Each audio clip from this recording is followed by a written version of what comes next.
This is Lord's cricket ground,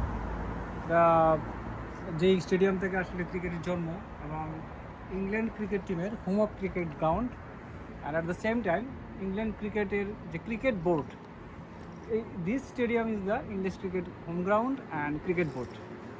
আর এই স্টেডিয়ামের পাশে আছে হোটেল রিজেন্টস পার্ক।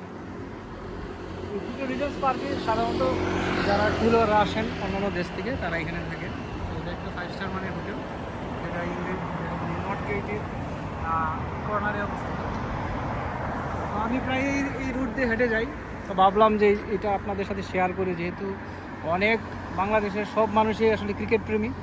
তো ভাবলাম এই জিনিসটা শেয়ার করা যায়, যেহেতু বাংলাদেশের মানুষের একটা উইকনেস এর জায়গা হচ্ছে ক্রিকেট।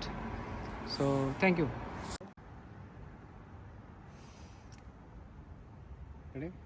তো আমি এখন লর্ডস ক্রিকেট স্টেডিয়ামের পাশে আছি।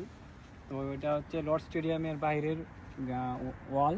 তো ওয়ালে ইংলিশ ক্রিকেট বোর্ড যে কতটুকু প্রফেশনাল, এটার একটা উদাহরণ আমি এখন দেখাবো। এটা হচ্ছে 2026 সালের 2006-এর হোম অফ ক্রিকেট ফিক্সচার্স। অর্থাৎ 2026 সালে এই ক্রিকেট স্টেডিয়ামে কোন কোন খেলা হবে, কার সাথে খেলা হবে, কত তারিখ খেলা হবে, সেটা এখন থেকেই তারা বাইরে গেটে প্রচার করতেছে, ওয়ালে প্রচার করতেছে। তারা কতটুকু প্রফেশনাল আর আমরা কতটুকু প্রফেশনাল, ডিফারেন্সটা, what's the difference, just look at this. তুমি কাছে আসো। তো ফিকচারে দেখাচ্ছে নিউজিল্যান্ডের সাথে খেলা হবে 4 থেকে 8 জুন, দেন ইন্ডিয়ার সাথে খেলা হবে 13 জুলাই, দেন ইন্ডিয়ার সাথে খেলা হবে 19 জুলাই, পাকিস্তানের সাথে খেলা হবে 27 থেকে 31 আগস্ট। অর্থাৎ 2026 সালে এই লর্ডস স্টেডিয়ামে যতগুলো খেলা হবে সবগুলোর একটা ফিক্সার এখন থেকে তারা প্রচার করতেছে। অর্থাৎ কেউ যদি চায় তাহলে আগে থেকেই তারা টিকিট সংগ্রহ করে এখন থেকে বুকিং দিয়ে সেটা করে রাখতে পারে। That is professionalism. সো লর্ডসের পাশ দিয়ে হেঁটে যাচ্ছিলাম, তো ভাবলাম যে এই প্রফেশনালিজমটা আমি একটু আমার ফ্রেন্ডসদের সাথে শেয়ার করি। তো দ্যাটস ওয়াই আমি ছোট্ট ভিডিওটা করলাম। Thank you. দেয়ার জুম করে পরে লর্ডস আমার যেটা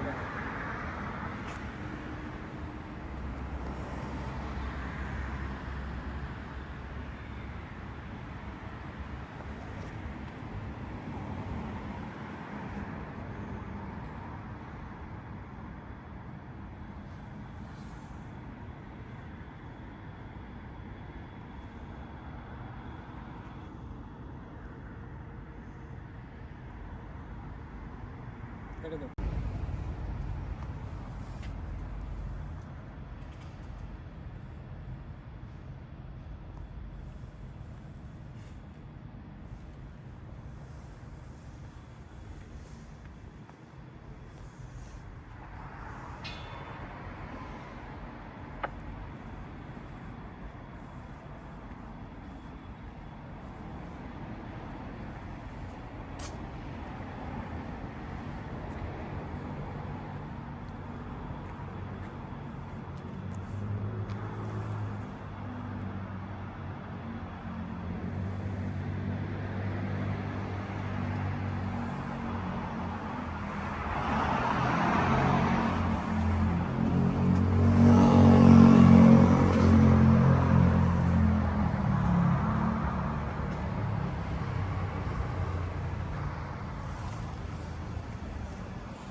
হুম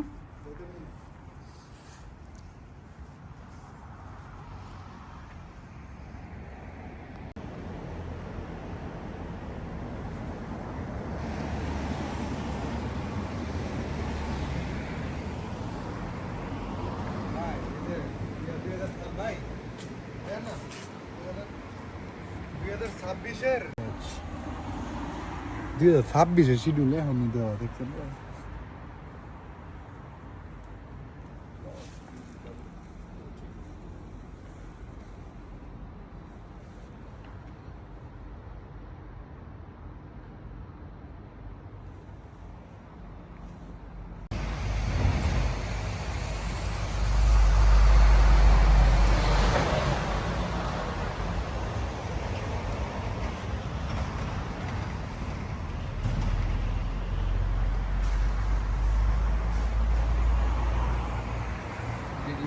পেভিলিয়ন। গ্যালারি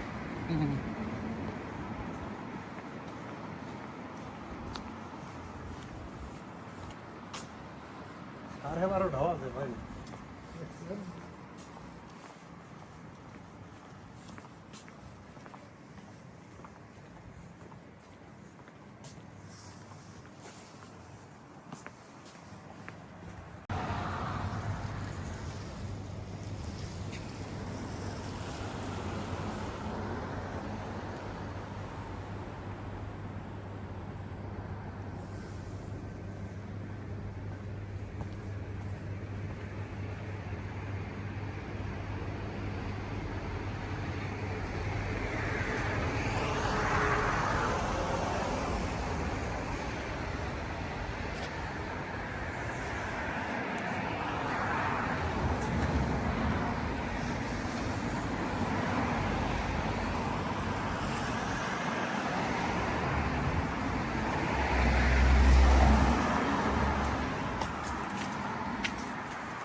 হচ্ছে লর্ডস ট্রাভার, লর্ডস টেবার্ন, যার নামে এই লর্ডস স্টেডিয়ামটা, তো যিনি এটা দান করেছিলেন। আমরা একটু কাছে আসি, এদিক দিয়ে আসো, এদিক দিয়ে আসো। সো উনি হচ্ছে লর্ডস টেবার্ন। সো ওনার জন্ম 1755 সালে, আর উনি মারা গেছেন 1832 সালে। তো ওনার নামে লর্ডস, বিখ্যাত লর্ডস স্টেডিয়াম। আর হচ্ছে উনি দান করেছিলেন এই জমিটা। সো ভাবলাম যেহেতু এদিক দিয়ে যাচ্ছি, সো ফ্রেন্ডদের সাথে শেয়ার করি বিষয়টা এবং ভিউটা দেখাই যে লর্ডস স্টেডিয়ামের বাইরের অংশটা কীরকম সেটাও আমি একটু দেখা দিচ্ছি। সে কতটা পশ এই এলাকাটা, সে বিল্ডিংগুলো এতটাই পশ যে খুবই গুছানো একটা জায়গা।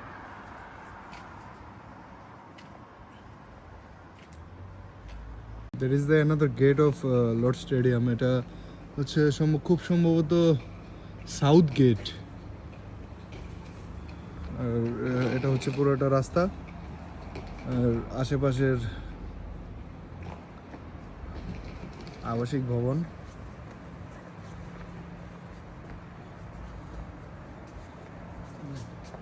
এক্সাক্ট। আর এই ম্যাপে দেখা যাচ্ছে আপনার ডান পাশে হচ্ছে সেন্ট্রাল লন্ডন, বাম পাশে হচ্ছে নর্থ মানে নর্থ রোড ওই পাশ দিয়ে। আর সোজা বামে হচ্ছে ক্যামডেন টাউন হচ্ছে কিছুক্ষণ আগে আমি গিয়েছিলাম ক্যামডেন টাউন থেকে এই লর্ড স্টেডিয়ামে আসছি।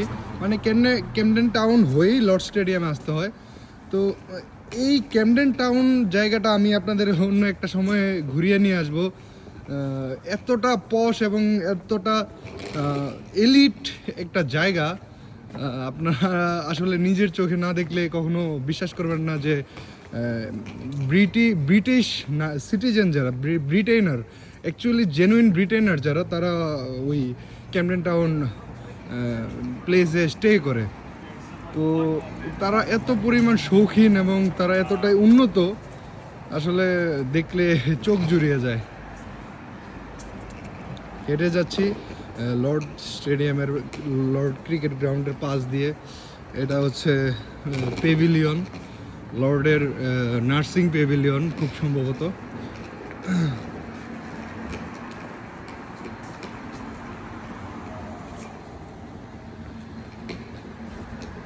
There is a hotel, Regent Park.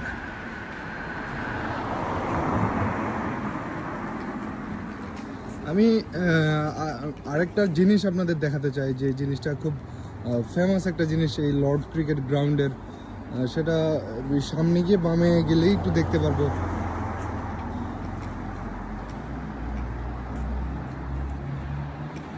So আমরা চলে আসছি একটা জায়গায় দেখানোর জন্য, এই যে the architecture of Lord cricket ground. এই এত সুন্দর একটা আর্কিটেক্ট, অ্যাকচুয়ালি খুবই সুন্দর দেখতে।